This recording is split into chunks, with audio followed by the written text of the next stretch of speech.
เป็นคนลาวอยู่ดินแดนลาว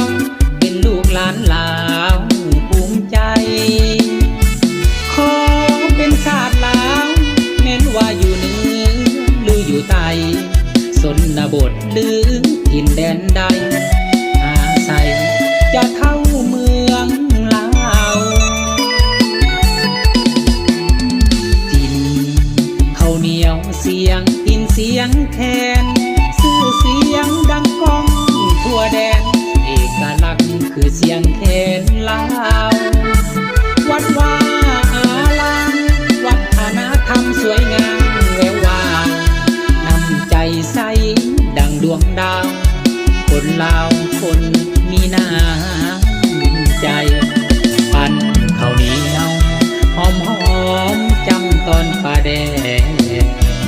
แล้วยำให้แลรสชาติปลาแดกแซ่บหลายผู้พาป่าไม้เขียวงามหน้าสาวใจแหล่งท่องเที่ยวนั้นมีมากมาย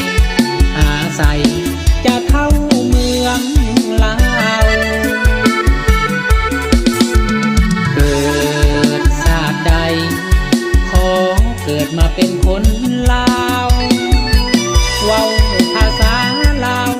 แล้วก็ใส่เงินกีบลาวพักลานำพาพัฒนาสร้างสาบ้านเฮาหุ่งเหืองพัฒนาการเราเที่ยวเราสุขใจเหลือเกิ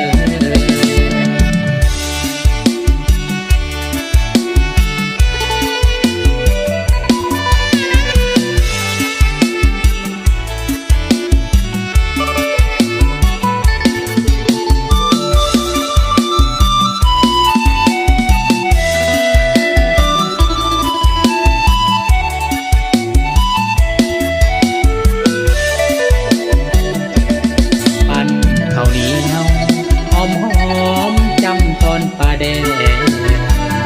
แล้วยำให้แลรสชา